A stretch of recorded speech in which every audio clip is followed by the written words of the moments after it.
Hello again everyone. Well, in our last video we showed you we were going back into the marina and said that's the last video, cruising video we'll do for a while. In this video we'll show you the reason why, but we've added another bit on as well, which we'll talk about later. But the first part is to show you why once we went in the marina we had no option but to stay in there. And that's what happens, when you're not out on the canals all the time, and you have a house like I'm in now. Your boating is slightly different. We've been to the marina quite a few times, and we just relax on the marina, go for a coffee, nip to the pub, talk to people who are on there. That's what it's like, and it's great. But we'll continue now and we'll show you what was happening. We'll show you one of these things what was happening, but it was on either side of the opening of our marina. One about 10 minutes to the right and one about 25 minutes to the left, and we had nowhere else to go or turn round. You could have a little trip out, but it's meaningless really if you're just going a few hundred yards and turning round and coming back in. Anyway, on with this video. Like I said, the first part of it, we're going to talk about stoppages and restrictions.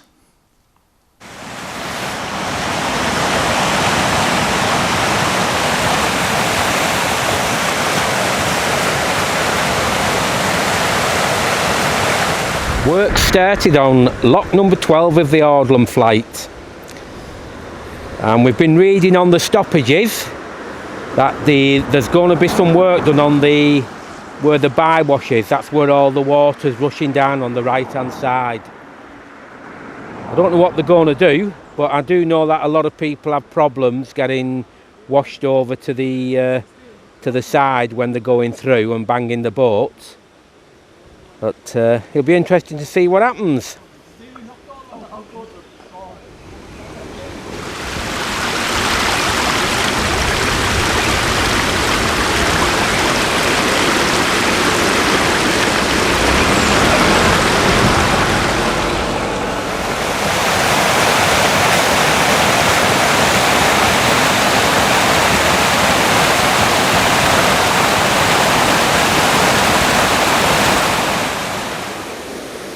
It can certainly be a challenge, even for the more experienced boater, when you come into this lock. Thankfully we have a technique and it's not too bad, but those who are not used to it, you don't half get some clanging. I hope the work causes a good improvement, but this will be all systems go soon.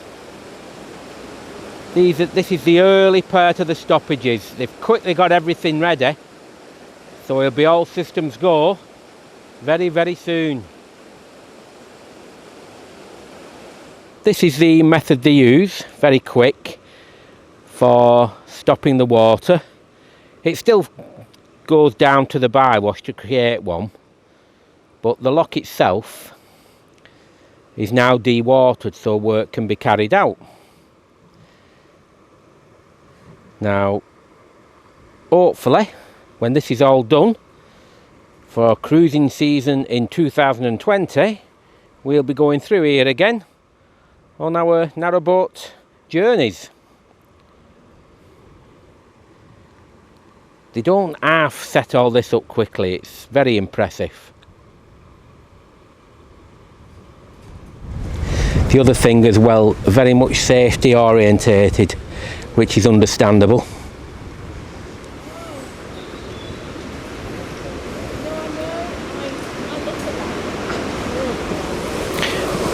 Well, we've just had a talk to CRT, and where we thought there was some work being done on this bywash at this end, it's some work doing at the other end. It's just been worded differently. It's just some of the coping stones at the top. So this will continue. It's a good job we've got our boating skills now. But you can see here now that you've nowhere to go. When it's that powerful, your boat's coming through the narrow area and it just pushes you to the side. So put your foot down, accelerate a bit, not too much. You've got a little bit of a width here, just a little bit. You can just move your boat over to the right, and you don't get clanged too much if you do that. You've just got to judge your speed. Also, it's very handy if somebody's just filled the lock and it takes some of the water away from what's coming over the top to create the bywash. But yeah, it can be problematic. But like I say, if you do it quite a few times, you don't do too bad. It's when you're not used to it that it can be quite a shock. Anyway, you've seen what you need to see. Lock 12 out of action for a while now, and like I said before, we'll be back up here, going through here when our summer cruising starts.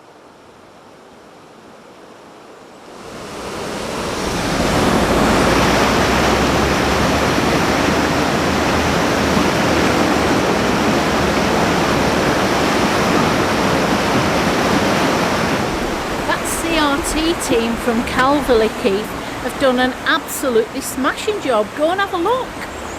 You should see the sandstone blocks at the top. Yep, I certainly will then. I'll go and see what the closure entailed. Calverley Super Team.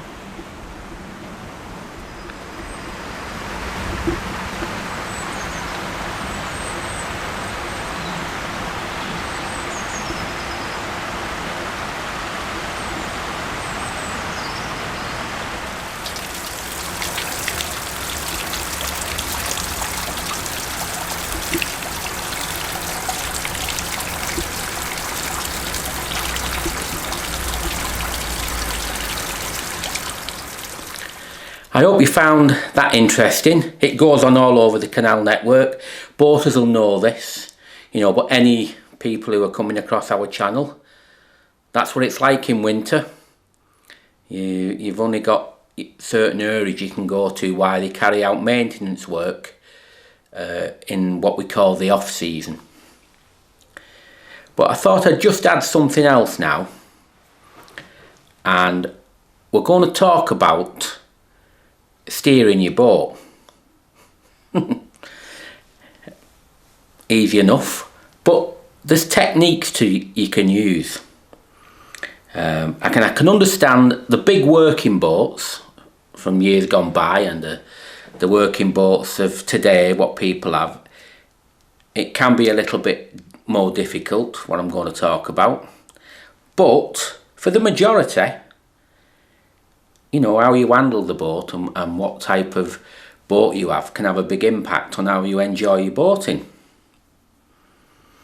And I'm going to talk about the simple thing, mainly because, you know, I watch a few channels, I watch a few YouTube videos, and we both were quite amazed that they thought the Audlem flight, which is one of our favourite, was awkward. It's not. It's dead easy. You just have to, it's the type of boat you have and how you steer a boat can have a big impact on things. There's lots of bywashes, but if your boat's a good design and you're experienced, you can get across these issues, and this is what I'm going to show. We did what I call our apprenticeship for over 20 years on the Llangollen Canal. Now they have got bywashes and really coming down because it flows almost like a river. So there's always an overflow, and for years that's what we were on. So you started to learn about bywashes and how you handle your boat and the importance of the type of boat you have. Now I don't name boats because but we know certain boats work in certain ways because of how they're designed. There's a lot to be said what goes on under the water, and what the swim's like. How much you've got under the water can also determine it. It determines with the wind that as well. You know, some boats are very shallow, which they've got an advantage that they can go places very easy. You know, they might be 1'6", 1'10", or you get deep drafted, which if you get the right canal, I think they're more responsive and easy to steer.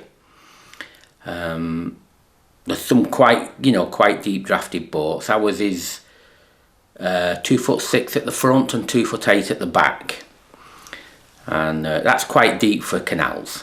And sometimes you're in the silt and you can get stuck.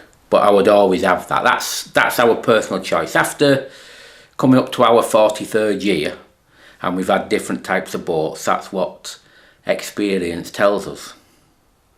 And it's the same for cabin sides. Some boats stick a long way out the water. You know, our boat is quite low, so it's not affected by wind or anything like that. But if you've got an high-sided boat, the more you have, whether it's pramwoods or anything like that on as well, which are quite high, the wind, if you've got them up, the wind can have a great effect. It's how you control your boat. So what I'm going to show you is some examples when you've got a strong weir, how if your boat's decent enough, and more importantly the person who's steering it is confident in what they do, then you have no issues. We you know, me and Bernadette now,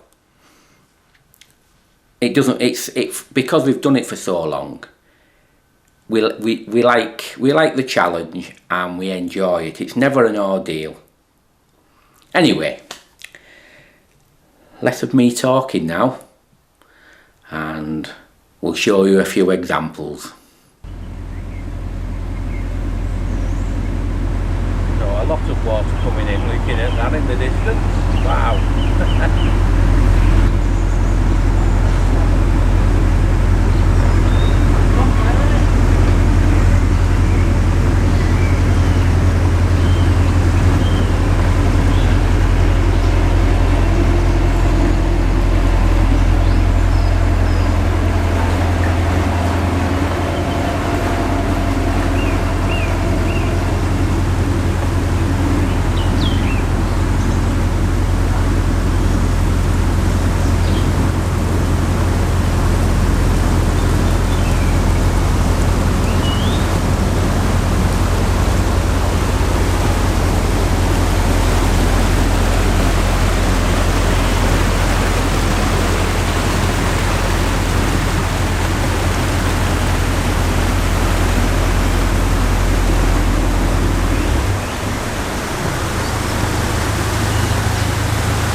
Turley locks, it's always it's quite infamous, the first one as you're coming in up from Market Drake, for pushing people towards the left, and you just get you have to get used to it. A bit similar to the Audlem, but we have seen many boats wedged on the left hand side. Just have to go in with confidence, and 99 times out of 100 you'll be alright. If you go too far to the left, you do get stuck on a sandbank, so you just got to use a little bit of nous, but it does help when you have a bit of experience about it.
That wasn't too bad.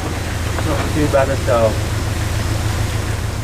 We're just coming past these working boats to Willimore Lock. Now, the bywash at the side, this one, it's fierce enough, but it's the undercurrents what can cause issues, and we'll see how this one goes. This is where a lot of boats get bumped here as well. They go near the lock and boats come out and they get pushed over and hit them, and people have hit the right hand side of the lock that much now that BT have put like a white you know, like a piece of metal there to protect the brickwork, because it was getting smashed left, right and centre. So that's to alleviate it, but it doesn't do your boat so good, but that's what it's there for. What I'll do, I'll try to film the bywash as we're going in, and I'll keep the camera rolling as well, so we should be able to get both. But I'll be aiming for the opposite wall. So off we go, and let's see what happens. No talking now, it's concentration time.